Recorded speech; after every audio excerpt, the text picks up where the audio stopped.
impenetrable blackness. Sounds impossible? Well, an ancient biblical prophecy suggests it's coming. Are we on the brink of experiencing the 3 days of darkness? Let's uncover the shocking truth. But before we get to that, make sure you take a moment to subscribe so we can make God the biggest channel in the world, and so that you can say you were here before 100k. Now let's get back to it. Let's start by diving into one of the most ominous events in the Bible, the 9th plague that struck Egypt. Found in Exodus chapter 10 verses 21 to 29, this passage describes a darkness so thick it could be felt, engulfing the entire land for 3 days.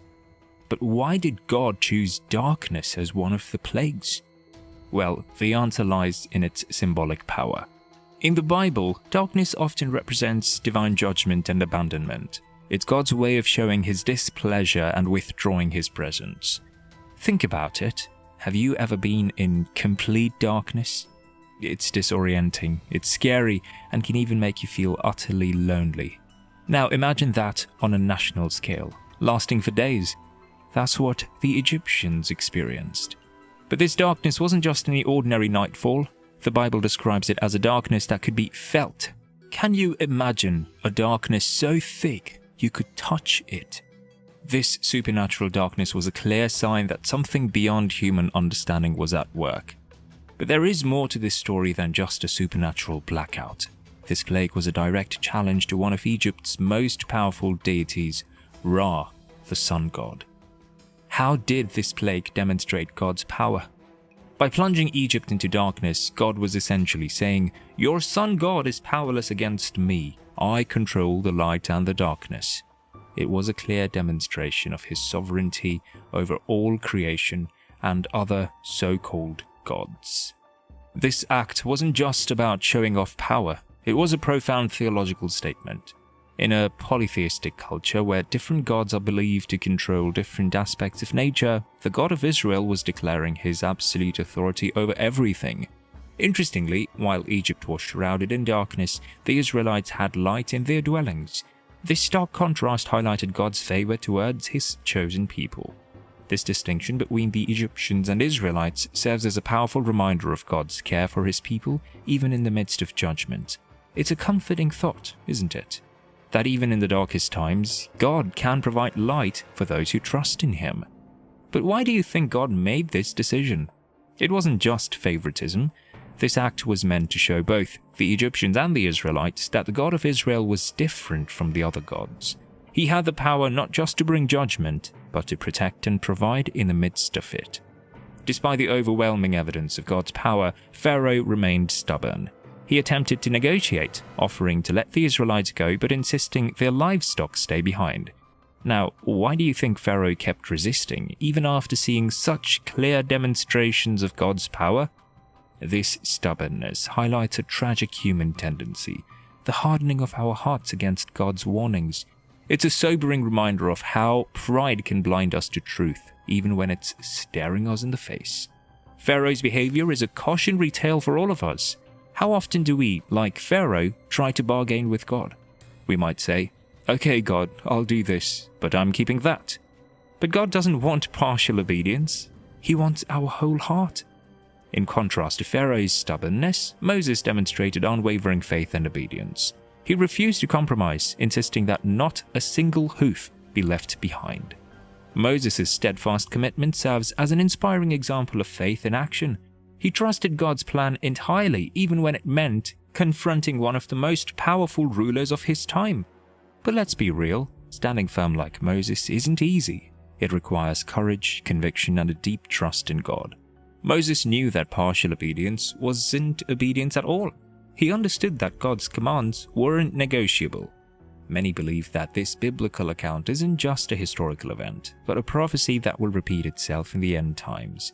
Some saints and mystics throughout history have spoken of a coming period of darkness that will engulf the world. So let me ask you this. Could we be on the brink of experiencing our own 3 days of darkness? It's a chilling thought, isn't it? But before we dismiss it, consider the parallels between our world today and the world of ancient Egypt. Are we not, in many ways, living in a time of spiritual darkness? Have we not, like the Egyptians, often put our trust in false gods, money, power, technology? Look around you. The world seems to be growing darker in many ways, morally, spiritually, and even literally, with increasing natural disasters and strange weather phenomena. From political unrest to environmental crises, from moral decay to spiritual apathy, many see these as signs that we're approaching a critical moment in history. But let's dig a little deeper. What specific signs might indicate that we're heading towards a time of darkness? Some point to the increasing frequency and intensity of natural disasters. Others note the moral relativism that seems to be spreading across societies. Still others point to the persecution of believers in many parts of the world. But what exactly would these prophesied 3 days of darkness look like? According to various interpretations, it could be both literal and spiritual. Some envision a physical darkness, perhaps caused by a cosmic event or environmental catastrophe. Others see it as a spiritual darkness, a time of great tribulation and testing for believers. Ask yourself, how would you prepare if you knew a period of intense darkness was coming? This question isn't just hypothetical. It's a call to spiritual readiness, urging us to strengthen our faith and prepare our hearts for challenging times. If it were a physical darkness, how would our world cope? Imagine the chaos that would ensue if the sun didn't rise for 3 days. But perhaps even more daunting is the idea of spiritual darkness, a time when evil seems to have free reign and faith is severely tested. The biblical account of the 9th plague offers valuable lessons for us. Just as the Israelites found light in the midst of darkness, believers are called to be light in a dark world. This could mean offering hope to those in despair, standing for truth in a world of deception, or simply showing kindness in a harsh environment. But being light in the darkness isn't always easy. It often means going against the flow, standing out when it's more comfortable to blend in. It might mean facing ridicule or persecution. But remember, the darker the night, the brighter even a small light shines. Remember Pharaoh's stubborn heart? It's a cautionary tale for us all. In the face of clear warnings and divine intervention, he chose to resist rather than repent. The story of Pharaoh reminds us of the dangers of pride and the importance of maintaining a soft, responsive heart towards God. But how does a heart become hardened? It usually doesn't happen overnight. It's a gradual process of ignoring conscience, rationalizing wrong behavior, and repeatedly choosing self over God. The scary thing is, the more we resist God, the easier it becomes to keep resisting. One of the most comforting aspects of this prophecy is the reminder of God's sovereignty. Even in the darkest times, He remains in control.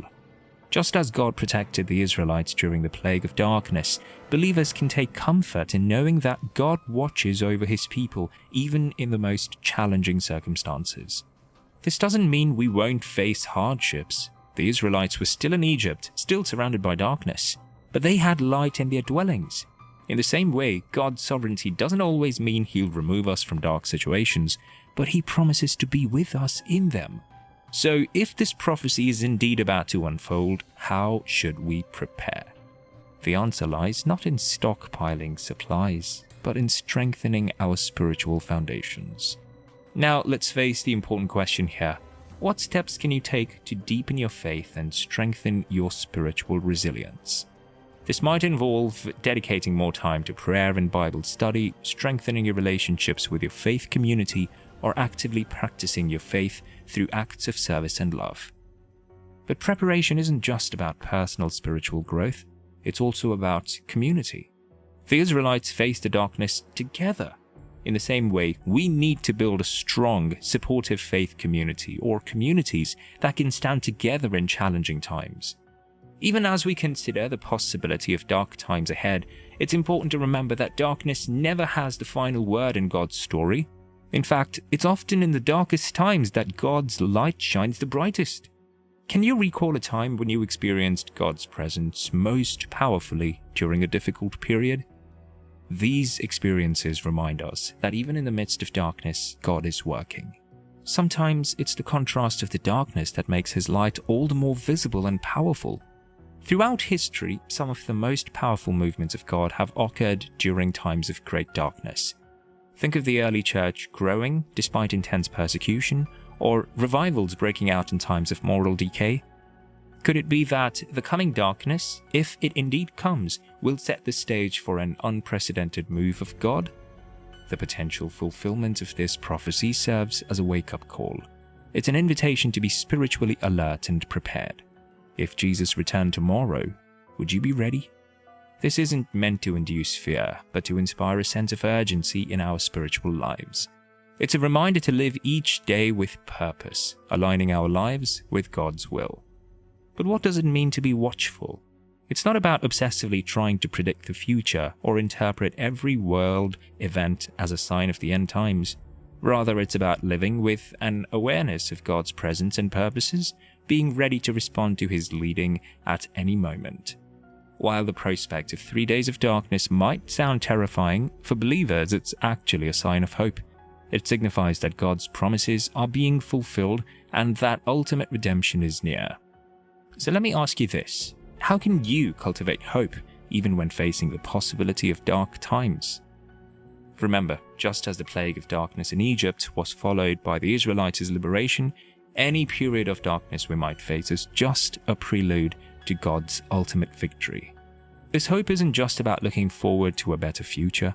It's a powerful force that can transform how we live in the present.